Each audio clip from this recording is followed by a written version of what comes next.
This is Andrej Stolzers, and you are listening to the Fulham Focus podcast.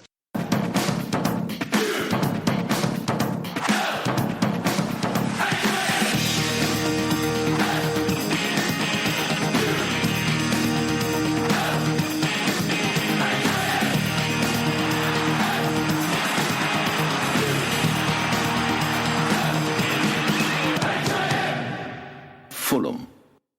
Hello and welcome to the Fulham Focus podcast. Happy midweek to you all. So we have Bristol coming up this Saturday at 12 p.m. Me, Will and Jmac Domm are going to be previewing this, but first we're going to have a little talk about a very, very good goal scorer for us, Ross McCormack, being talked about by Frenchie and Baldo. Take it away, Mr. French.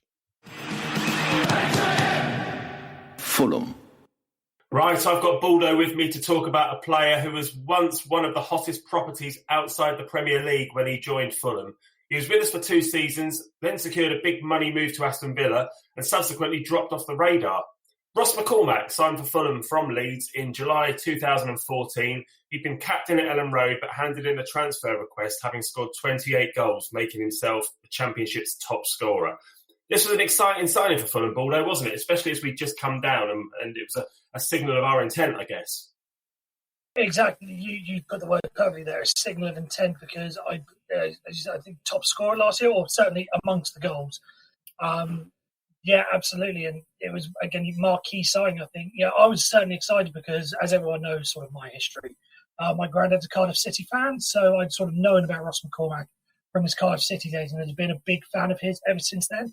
So when we came down, I knew that, all the players were going to be leaving, like the Hangelands, the Hughes, the Sidwells, the lot of them. I knew they were going to. So I was looking forward to see who we were going to buy. And when I heard we were being linked with and then signed Ross McCormack, I was over the moon because I believed that he was the kind of guy that could get 25 goals for us that season and take it straight back up. Obviously, it didn't quite work out that way, but certainly when he first joined, I was over the moon for it. What was it, 11 million as well for a player in the Championship? That's not to be sniffed at. I think at the time it was the Championship record. I may not be 100% on that, but I think that was the highest fee for a Championship player at that time. I feel like at that time, though, did we put all our eggs in one basket? Because we probably spent our entire transfer budget on that one signing and then signed the rest of the players that we needed on the cheap, and those players probably didn't have a great deal of Championship experience between them. Then we used our academy players to pad the rest of the side out. With hindsight, do you think it was money well spent, or would we have been better off if we'd spread the budget across half a dozen decent squad players instead? I think somewhere in the middle. Personally, I think I've been on record saying this many times, and I stick by it. I think Felix Magath had the right idea with going with all the young players because we had such a good academy at that time. The under-18s had just came runners-up in the FA Youth Cup final. The under-21s or under-23s, I forget what age they were at that point, had won the league or come second a couple of times. So we had a good academy, and the quality was there, and you want to give them a go. The likes of Cameron Burgess and Pat Roberts and couple of others who are escaping my name right now. Emerson Hyman was one of them, Lasse Vigen Christensen, George Williams. Lots of decent players who did quite well when Kit Simmons came in, or Kit Simmons. I'll go to my grave not knowing how to pronounce that name. But yeah, back to Ross McCormack though, I think it was the right idea to start with. As you said, it was a signal of intent. The fact that we got such a big name player and someone who we knew could score goals, I think was a stroke of genius. And then we even went a step further and got him his forward partner from the year before in Matt Smith, because he was elite. And he was only about $500,000, I think. So I think the idea of building a team around them too, certainly up top, was a good idea. In hindsight, I probably would have done the same though. Even if we had to go with the academy again. I take your point about the academy, and we did have some good academy players at that time. But surely it's better to bleed a small amount of them in at once rather than just go, right, let's chuck the whole academy into this squad and see how they get on. And I think that was kind of our undoing in the end. Yeah, as I said, the idea had some merit to it. I just think Felix Magath was slightly bonkers. Like, again, the idea of playing Cameron Burgess was a good one, but playing him as a defensive midfielder away to Ipswich in the first game, not so much a good one.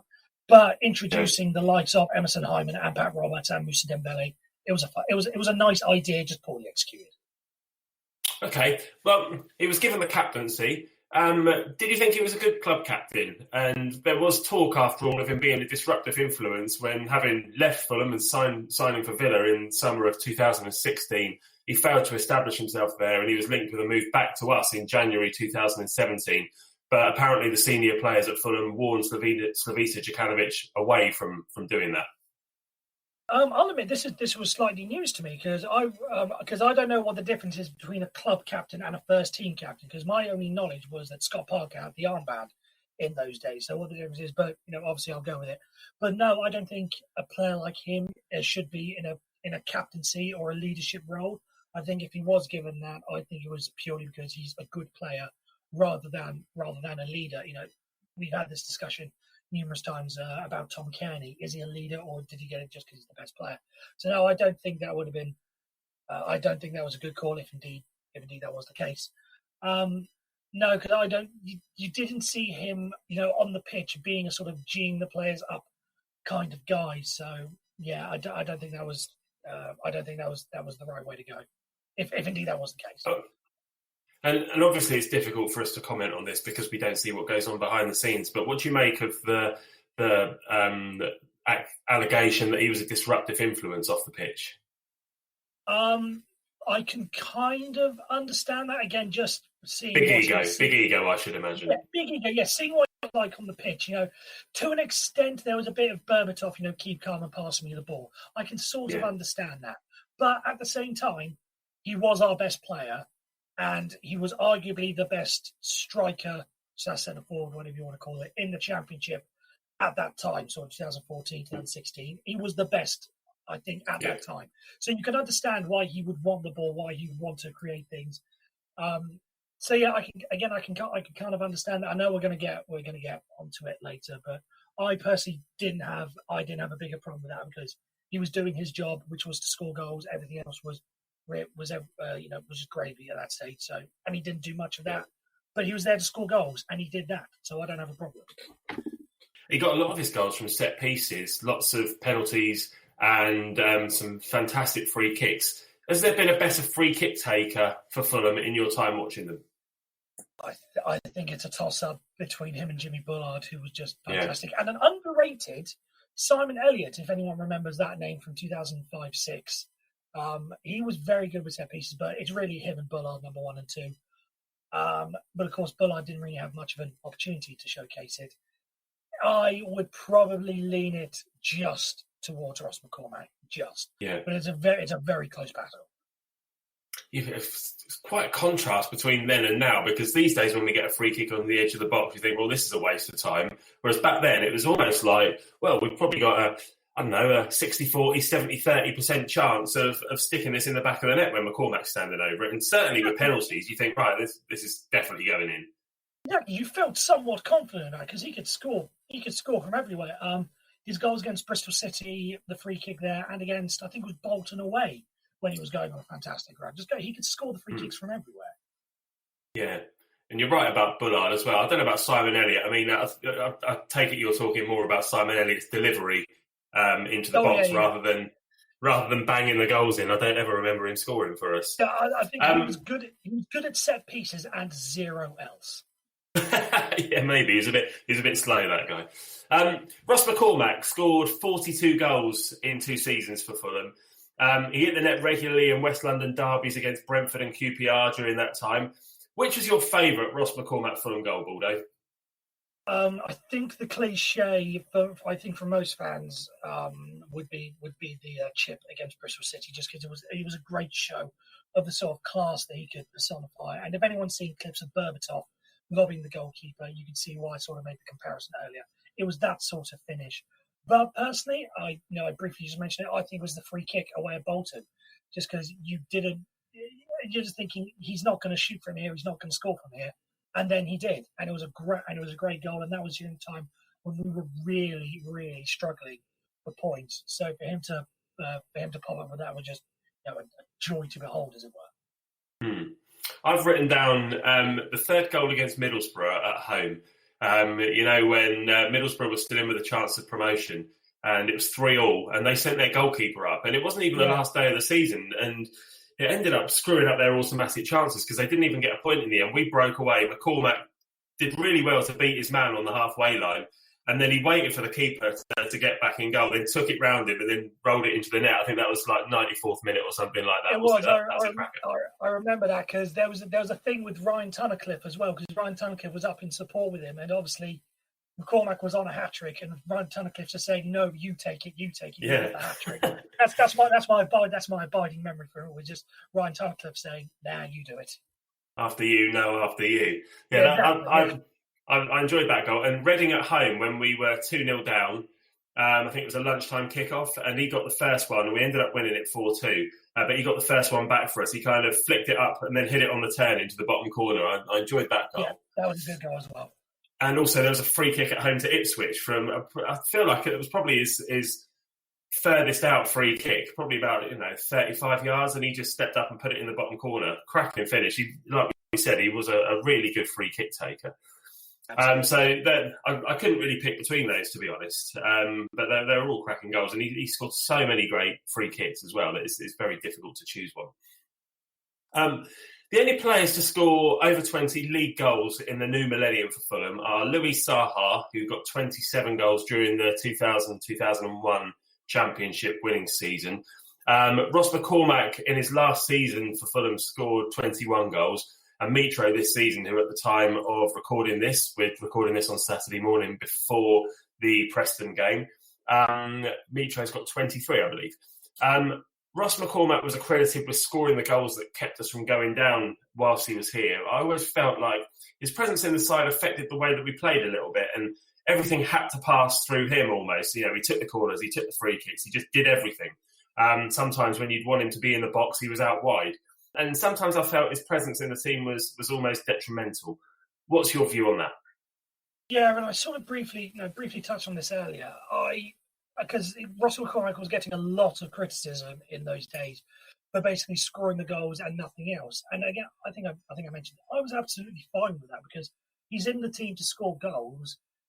Let him score the goals. I don't care if he's not doing the defensive work. That really should be for the other 10 players to do.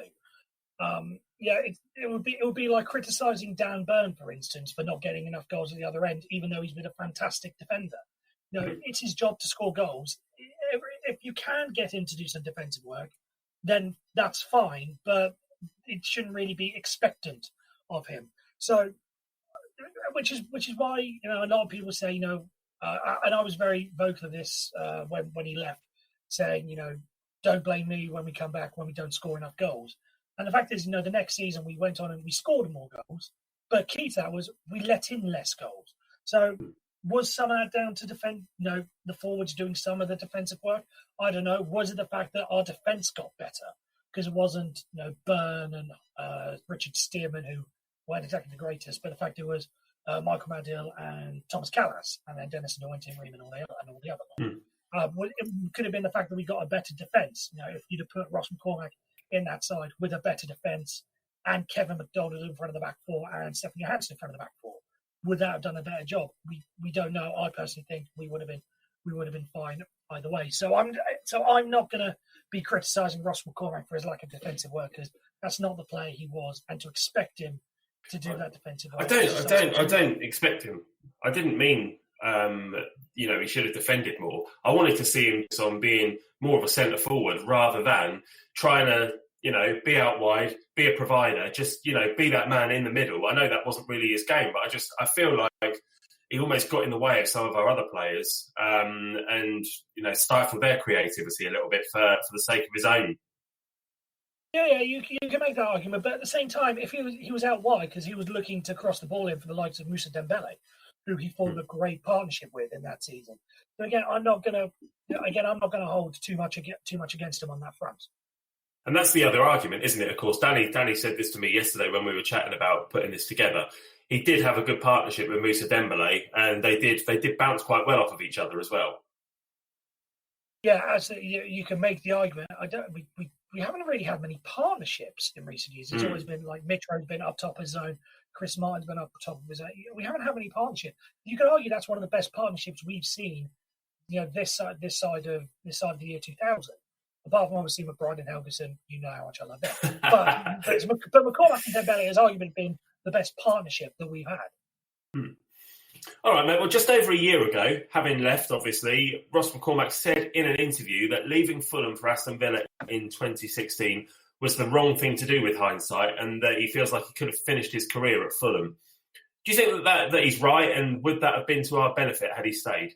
Given, as I said, hindsight, we know what's happened now between when he left and now.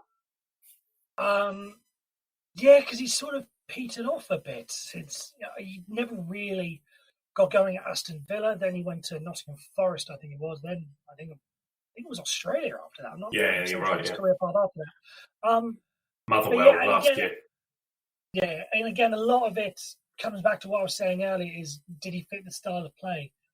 I think personally, if you'd have swapped, take the 2016-2017 team and swap Ross McCormack for Chris Martin, I think that's a fine championship side personally. So, and then that was the year we really buggered up on penalties. So if you'd have put that team together, Ross McCormack with his penalties, we'd have been promoted a year earlier. I think from our perspective, it was probably we were fine with it because we got promoted eventually. For him, absolutely it was the wrong move because he's not played Premiership football or Premier League football since then. So he's never played Premier League football. Has he ever played Premier League football? I don't think he has. No, I don't think he has either. Which is a damn shame when you consider that he was again one of the best strikers in the Championship for more or less half a decade. So yeah, absolutely. We benefited from it long term. He certainly didn't. I think he looked at it and thought, Aston Villa, they're spending a lot of money. This is a good move for me. Let's go to Aston Villa. This is going to be my quickest route back to the Premier League. But of course, we ended up going up that season and they didn't. But if we'd have kept Ross McCormack, would we have seen Mitro come to the club? It's all ifs, buts and maybes, isn't it? Of course, but it's a good discussion point. Yeah, if buts can't do nuts. But again, that's another great partnership to be talking about. Even though Ross McCormack is, I think, pushing way over 30 at this point. But even for one season, that would have been a great partnership. Yeah, I wonder. I think I could have excused Ross McCormack for trying to do it all if he was supplying the balls for Mitro in that partnership. Yeah. That's what we're really lacking this season. It would have been amazing, potentially.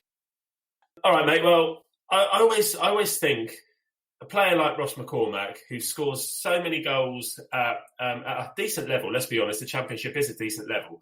Why didn't he make more appearances for his national team? He's Scottish. The Scottish national team are hardly the most prolific and successful. How did he not make more than 8 appearances in 8 years for his national team? Maybe it's a personality thing. I don't know. You touched about being a bit of a bad egg. Maybe it's a personality thing because I know a lot of the England squad at the moment. There's some talk that some players are being called up purely because they're bad eggs. They don't get on with the squad. I think Henry Winters mentioned something around John Joe Shelby, why he doesn't get called up, but off track. You'd have to ask whoever the Scotland managers were at that point, and I try to think. It's not as if they were blessed with great strikers going for. That's what I mean. Stephen Fletcher or any of the other lot. That's the only name that's really come to mind. Kenny Miller, maybe, but Ross McCormack and Kenny Miller, they're about the same. So yeah, you don't just have to wonder why it's the case. Maybe he's not as doesn't care about his. I don't want to accuse him of anything legal issues. Maybe he's just not that bothered with playing for Scotland. I don't know.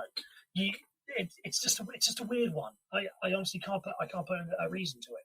It's the same question for Tom Kenny, really, as well. All right, at the moment, I can understand him not getting in because he's not ripping up trees for Fulham. But a couple of years ago in the Championship, when he was probably the best player in the Championship, he was in and around the Scotland squad, but just wasn't really playing regularly for them. It does baffle me that some of these players just don't even get picked for the Scottish national team.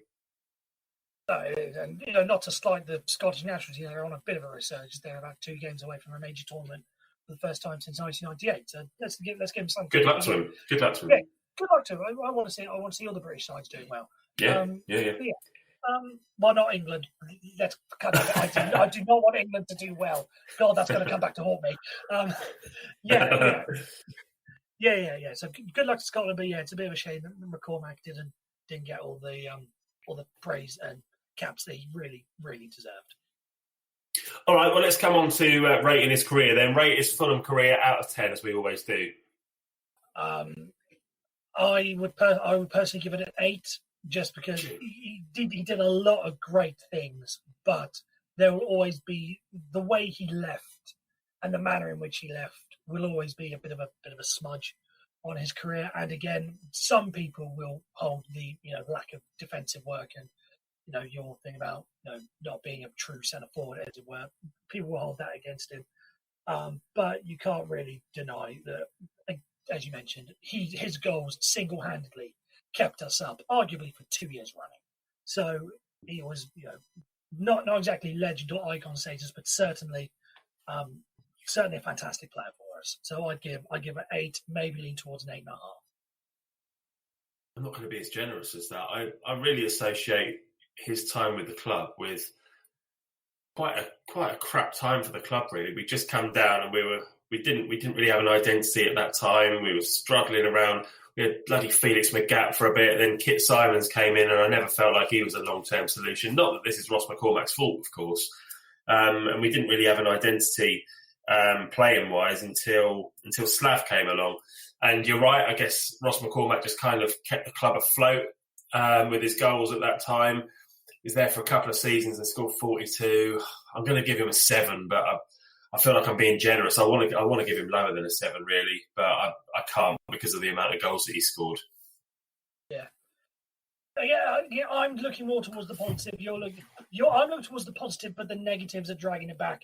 You're looking towards the negatives, but the positives are pulling him up, basically. Yeah. I think that's a fair way of putting it. And we've done so many of these now where we've really focused on some proper club legends, and those players kind of set the bar where I've given 8, 9s and 10s out in the past. So yeah, I think a middle of the road 7 for Ross McCormack for me. Yeah, sure. Good stuff. All right, mate. Well, thank you for that. Let's pass it back to Jmac and the main show. Fulham. Thank you, Frenchie and Baldwin, for that lovely insight on Ross McCormack. Now, here is with me Will and Matt Domm, and we are going to be previewing Bristol City. I'm going to this game, but unfortunately, I'm sitting in the Bristol home section because my uncle-in-law is a Bristol City fan. So I've done this once before, and what I'm going to have to do every time if we score, I'm just going to have to sort of bury my face into my hands and scream as if I'm moaning, but actually I'm just absolutely delightful. So we'll see what happens. I've always got a bad feeling with Bristol away. It's always been a draw or sort of a win for them. And I just want to quickly talk about the last times we've played them. Now, Fulham, last time we lost 2-1 at the Cottage back in December, which was our worst spell of the season, losing 3 games on the bounce, with this being our first loss of those 3. AK-47 came off the bench to get what would only be a consolation goal in a game where Fulham, again, had a lot of possession but didn't do much with it. Had a blatant penalty disallowed at the end, I remember this, from when Cabana was tripped in what was probably one of the worst refereeing performances in recent memory. And Fulham have played 2 early kickoff games this season. Both have been home games and both have ended in draws, West Brom and Charlton. So some interesting stuff there. And what I will say as well, just the games for West Brom this day or this weekend, they are going to be playing Swansea away and Leeds are going to be playing Huddersfield away. But anyway, Matt Domm, can you tell me what you think of Bristol's season so far, please, mate? Yeah, absolutely. I mean, it's looking like a very, very typical Bristol City Lee Johnson season so far. I mean, he manages to get them in and around the playoffs, initially with a kind of hope of automatics, I think. They always start really well. And their current form starts to look like it's very typical for them again. They've drawn 1 and lost 3 out of the last 4 games. So they're starting to hit that patch of form that is going to look so familiar to their fans. 2 of those were against Leeds and West Brom, which I suppose you can't really look too much into. but they do tend to be quite good against stronger teams. So maybe there is some indication there. Before that, they only lost once in January, which was against Brentford, and that was when Brentford were absolutely on fire. So you can't really argue against that defeat. The only team they've beaten from the top 6 this season is, well, it's us. So and we all remember that, don't we? It was an absolutely horrible day. And we've had far too many horrible days against them in recent years. They've been 9 unbeaten this season, which was at the start 4 wins and 5 draws, but they lost 4 in a row in December. So their form is very much hit and miss. I remember that's when Sky was sort of losing the plot a bit on the app and just saying, "Yeah, this is Bristol's season of going up," and they just started getting a bit carried away with that run. I remember the kiss of death. Yeah, exactly. I mean, I think their kind of season is fair because you wouldn't think that their squad are quite good enough to go up, really. And Johnson kind of gets as much as he can out of them. And it's the same old for them, really. Very good. Young Will, tell me about their home form, because obviously we're going to be playing them at their football/rugby ground. What Bristol like in their home? Yeah, so they've lost 6 out of 17 home games this season, which puts them 16th in the home form table, which obviously is quite low. So that's good for us. They've won 41% of their home games, but lost 35%. And 7 out of their 15 wins have come at home, which means their away form's better than their home form, which is quite unusual. They average 1.5 points per home game, and they score an average of 1.4 goals per game, but concede 1.5. So it's quite close, really. 0.1 in the goals there. 65% of their home games have resulted in matches that have over 2.5 goals per game in total. And stats show that if we score first, there's a 33% chance that Bristol will score an equaliser against us. They've kept 6 clean sheets at home, and the results from their last 7 home games are really on and off. Loss, win, loss, win, loss, win, loss. So, is it literally loss, win, like every single time? Is it just LW? Yeah. So does that mean Bristol are going to win? Because that means if it carries on in that passion, they should have a win next. Do we need to try and get it called off? Does someone want to get a helicopter full of water and just drain the pitch? I think more flooding is the last thing the UK needs right now. But yeah, I do. Yeah, if it means it stops us losing, is it worth it? Maybe. But going back to what you were saying, Dom, if Bristol are bottlers? I mean, you mentioned sort of like they're a streaky team, but I mean, what evidence is there to suggest from Sato's beautiful stats here that you think that maybe there is some evidence in this? Well, the last 2 seasons, really. The season we went up. Say no more. Yeah, exactly. Yeah. The season we went up, they were second on Boxing Day. They beat Reading 2-0 at home, and we were 11th at this point. And after that, I mean, at that point, they'd only lost 3 games all season. They won 13 and drew 8. Had 47 points from 24 games, were absolutely flying. And then if you cut to the end of that season, they were 11th and we were up. So, they only won 4 more games from that point. It all went wrong for them. 10 losses, 8 draws, and only 20 more points. So a real season of 2 halves for them. And then last season, not quite as spectacularly, but it sort of struck again. Right. On the 12th of February, they beat QPR 2-1. Their 7th win in a row, and they were 5th, looking good in the playoffs. 53 points at that point. And then again, they managed to fall out of the playoff places. This time they finished 8th. Again, it was only 4 more wins, but within obviously a couple more months of the season gone.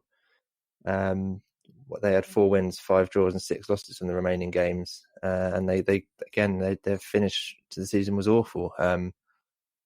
Bristol City fans, I guess, will know more exactly about why it went wrong. But the signs with their current form are there again that it might happen. So, we've got a chance to really. I'm sure their players will be thinking about those last 2 seasons and where it went wrong, and we really need to take advantage of that. Yeah. I love what stat was written here. It says, "Will history repeat thrice?" That's such a stat. I think this thrice. I thought I'd leave that for the thespian. Yeah, thanks. No, I actually thought I've got no problems with Bristol City, to be honest. I just hate how they perform when they play us, but I don't mind the club. I think it's a good club. There are some teams in the Championship I just don't really mind, even though we're sort of in contention with them. You've got sort of like the Prestons and the Nottingham Forest and the Bristol. I've no beef with Bristol at all. It's just they always seem to manage to grind something out against us. It's an absolute nightmare. What key players are there for you that we should be watching out for that could potentially do the dirty us in this game? What young Will? So Josh Brownhill has 5 goals and 2 assists, and he's a midfielder, and he scored a header against us last time, which obviously is frustrating. Hopefully he won't do that this time. But that's good from centre mid, 5 goals, 2 assists, and Thomas Callas as well. Yeah, he's only made 14 appearances due to injury this season, but he's completed 90 minutes in 2 of the last 3 games. So if he keeps, playing how he is, maybe he'll be playing against us as well, depending. I miss Callas. Do you miss Callas? I wanted to sign him. I wanted to sign him. I always thought he was quite good. I remember, I think it was him that made the run against Millwall, wasn't it? And ended up just passing it in the end. But yeah, I think he was always quite good for us, to be honest. Yeah, good. And even if he didn't start, I feel like he just would have stayed at the club and been, floating around the starting 11. But yeah, I do miss Callas. I think their main threat is good old Famara Diédhiou. I think that's how I say it. Famara Diédhiou. I don't know. They're giant of a centre forward anyway. He's got 10 goals for them this season. 4 of them are headers, and he scored against us earlier in the season. I'm sure you'll remember. And yeah, just a big, strong striker who is going to be difficult to defend against. I think now we've got Hector, we've got a better chance of stopping him. But that's kind of, I think he's going to be their main goal scoring threat. And if we keep him quiet, then we might be able to keep the goals out. But he's a good player. Yeah, I've been looking at Andreas Weimann, and he's got 9 goals and 3 assists. He's sort of an experienced Championship journeyman. He hasn't scored or assisted since December, however. And you've also got Nicholas Ellison. That's 3 goals and an impressive 12 assists. 12 assists this season. 10 of those 12 assists have come from crosses. That's always a bit scary. Normally with Diédhiou or Weimann in the end, scoring the end of them. And he's joint top with the most assists in the Championship. So Nicholas Ellison is probably the one I'm worried about the most. Now, we'll quickly talk about lineup. Mr. Young Will, would you like to tell me who you'd like to see starting this game? Anything changed from what you saw at the beginning of Preston?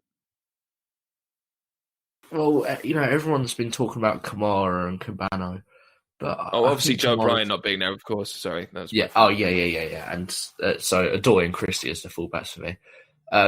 I think midfield should stay the same. As much as I love Kevin McDonald, Arthur had a good game against Preston. There's no denying that. I think Kamara, he's been great, and it's so hard to say that he shouldn't start, but he's best as a super sub. And if we whack him in that starting 11, we don't have anyone to bring off the bench, because as good as Knockaert and Cavar, especially Knockaert, he's a lot more technical than physical. So, he's better at crossing, at shooting, even though he might not have shown the best of that this season. But Kamara is, he's more about the pace, about the strength, and I think he's best off the bench. So for me, unchanged apart from Adoy for Christie for Brighton even. Okay. I also like, Kevin McDonald. I like how what you're saying. I like how Harry Arter's in the lineup, and I like how Kevin McDonald sort of comes on in the 90th minute or so as this sort of submarine to sort of like thing and keep the result as it is sort of thing. Dom, anything that you would change? I mean, Reed's warranting his role in a sort of number 10 position for you, or anything else you'd like to see differently potentially? Yeah, it's a funny old career, isn't it? The super sub. I wonder if Kamara's happy in that role, because he's coming on and scoring goals and getting assists. And I wonder if obviously every player wants to start games, but if he's successful as a sub, then there might be something in that. I kind of think Bobby Reid might be similar. As you guys know, I do like Bobby Reid as a player, but I think his best performances for us have been when he's come on and opened up the space and run at players, and he doesn't seem to do that as effectively from the start. And again, it might be because he's got that pace and he's better against tired defenders. But he's not scoring goals like we were expecting. But as we discussed earlier, it's allowing Tom Kearney to play better behind him. So is it worth him being there for the fact that as a team we're better? I think it probably is. I think we do look better as a team when he's there, even if he's not kind of getting the goals. So I'd leave things as they were. The question mark again, as we've discussed, would be Arta or Kevin McDonald. I think we go with Arta simply because the way Bristol City play, they're kind of one of those sort of niggly, in your face, press you and then try and hit you on the break kind of teams. And I think it's going to be a bit of a battle that Arta's going to be up for. It might backfire and he ends up getting sent off, but I think he sort of thrives in that kind of contest in the middle. So I think keep it as it is, as we kind of were after Christie came on. Completely agree. And who knows, maybe Bobby Reid will actually be a bit, have a bit more fire in him playing his old team in this game, and might actually be a bit more on form than he has been in the last two games. I think so. Yeah. I think his main problem is that he's just not scoring the goals that we're expecting. He is getting chances, he's just not putting them away. And I think there's a lot to be said for the fact that he is getting in those positions to be getting those chances in the first place. So it's just his finishing that's letting him down. Yeah, I agree. I think like you were saying, it's worth playing Bobby Reid with the form that Kearney's in, because if we don't play Bobby Reid, Kearney's going to be playing in his role, and Kearney's been playing so good, at the minute. Another thing I was going to say, Harrison Reid apparently is coming back to training, and has done a couple of training sessions before Preston. For me, I wouldn't put him straight back in the team. I would keep Arta in there, but would you put Harrison Reid straight back in there for Arta? Or? Not for me. I think Arta's suddenly just picking up a bit of form now, and he's channeling his sort of aggression into the right way into these games. His cutting into opposing passes, and just he's just looking like the player that I hoped he would be, or just at the start of the season when he was quite good. What are your thoughts on that, Dom? Would you like to see Harrison Reid soon? I think best not to upset things while we're actually winning. The other thing is we don't want to bring him back too quickly, because he kind of plays a game, then plays well, and then he's out for X amount of games and again. So let's wait until he's fully fit, because he's a good player. But I think it's just bringing him in for the sake of it. I don't think there'll be any point to that. No. All right, fair enough. And what would your score prediction be, Mr. Will? I'm nervous, but I'll say 2-1. I think, like we were saying with the key players, that they've got a good attack. Like you say, top assister, I think it was. It's that Bristol City are a good team, and we always do seem to struggle against them. But yeah, I'll say 2-1 to Fulham. I think if we just keep playing the way we've been playing, eventually we'll get used to that style, and it will just keep getting better and better and better. Okay. As long as we can keep up the form. That's the main thing now with this last stretch of games, really. Well, I'm certainly feeling bloody nervous now after that form that you gave me after the 7 last home games they've had, because they're due a win now. So I mean, I was going to say a win, but I don't know what to expect. I think I'm gonna go for a 2-1 as well. Dom, are you sort of along the same lines, roughly? My heart says we're gonna nick it 1-0, but my head says it's going to be 1-1. Okay. I think we just don't play well against them. Lee Johnson seems to have our number. He seems to set up Bristol to counteract us well. But that said, we do play differently now. So maybe it's about time it turned around.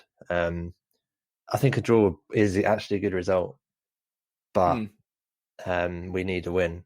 So yeah, it's a tough one. I think if we can keep them out, then we'll nick it 1-0. But they do have some attacking threats that we need to be aware of. So I'm going to go with 1-1. 1-1, okay. And, I think we take draws for granted away from home, actually, how useful they have been to us this season. Not the sort of fiery, sort of Slavisa-esque sort of away performances that we're used to, but these draws have helped us, and the other surrounding results have been very helpful for us too. So long may those shreds of luck keep going. Okay, guys, thank you very much to my lovely co-host. We will be back with a reaction from this game against Bristol. And if you like what you hear, please tell your friends about us. We're on Spotify, we're on iTunes, we're on Instagram, all the social outlets. Keep telling your friends about us because we appreciate the support. And we will see you very soon. All the best. Thank you.